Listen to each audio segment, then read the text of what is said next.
Gold buyers, మీ కష్టాల్లో నమ్మకమైన మీ ఆత్మీయ నేస్తం.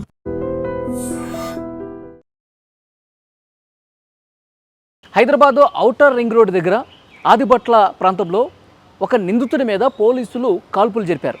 అతనికి గాయాలయ్యాయి. ముందు ఆసుపత్రికి తీసుకెళ్లారు. వనస్థలిపురం ఆసుపత్రికి తీసుకెళ్లి అక్కడ చికిత్స అందుతున్నారు. తర్వాత అరెస్ట్ చేసి న్యాయస్థానం ముందు హాజరుపరుస్తారు.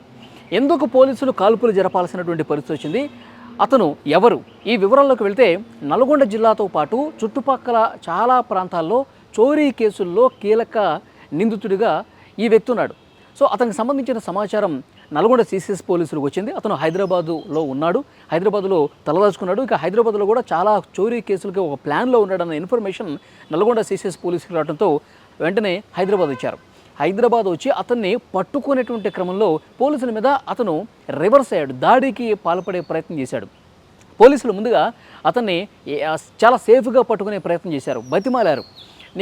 నీ మీద చాలా కేసులు ఉన్నాయి, నువ్వు మర్యాదగా లొంగిపో, నీ మీద ఇప్పుడు ఆల్రెడీ చాలా జిల్లాల్లో కేసులు ఉన్నాయి కాబట్టి నీకు లొంగిపోవటం తప్ప వేరే మార్గం లేదు, దయచేసి లొంగిపో అని చెప్పి బతిమాలారు, బామాలారు, చాలా ప్రయత్నం చేశారు. కానీ రివర్స్ అయ్యి పోలీసుల మీద దాడికి పాల్పడ్డటువంటి పరిస్థితి ఉంది. ఇక చేసేదేమీ లేక అతన్ని ఎలాగైనా సరే అదుపులోకి తీసుకోవాలి అన్న ఉద్దేశంతో పోలీసులు అతని మీద కాల్పులు జరిపారు. కాళ్ళకి గాయాలయ్యాయి. వెంటనే అతను కాల్పులు జరిపిన వెంటనే రోడ్డు మీద పడిపోయాడు.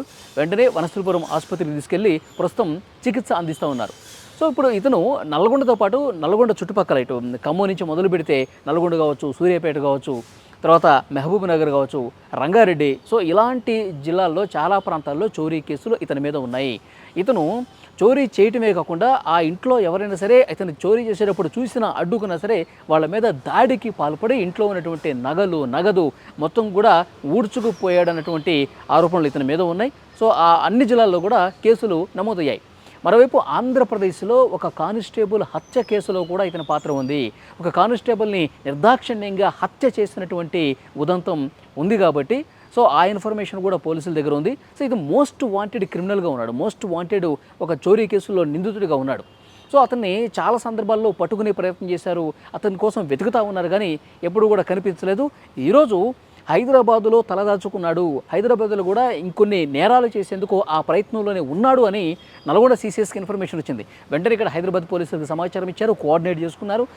నల్గొండ సిసిఎస్ పోలీసులు హైదరాబాద్కు వచ్చి అతన్ని పట్టుకునే క్రమంలో పోలీసుల మీద తిరగబడ్డాడు. సో వెంటనే పోలీసులు కూడా కాల్పులు జరిపి అతన్ని అరెస్ట్ చేసినటువంటి పరిస్థితి కనిపిస్తోంది. సో ఇంకా ఇతనికి సంబంధించిన డేటా మొత్తం తీస్తూ ఉన్నారు.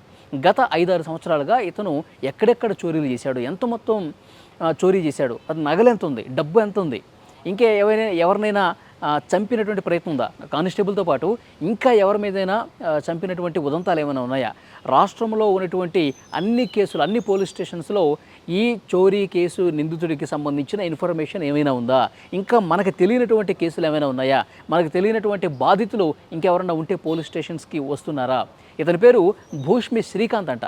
ఈ భూష్మి శ్రీకాంత్ అన్న వ్యక్తికి సంబంధించి పోలీసులు ఈరోజు పట్టుకున్నారు. అతన్ని పట్టుకొని అరెస్టు చేసే క్రమంలో అతను పోలీసుల మీద తిరగబడితే కాల్పులు జరపాల్సినటువంటి పరిస్థితి వచ్చింది. సో మొత్తం డేటా మొత్తం తీస్తూ ఉన్నారు. ఇంకా బాధితులు ఎవరైనా ఉంటే వాళ్ళకి సంబంధించిన ఇన్ఫర్మేషన్ కూడా తీసుకొని ఆ బాధితులకి ఎంత ఇవ్వాలి, వాళ్ళ నగలు వాళ్ళ డబ్బులు ఎక్కడ దాచిపెట్టాడు, ఏం చేశాడు, ఇవన్నీ కూడా పోలీసులు ఇప్పుడు రికవర్ చేసే అవకాశం అయితే కనిపిస్తూ ఉంది.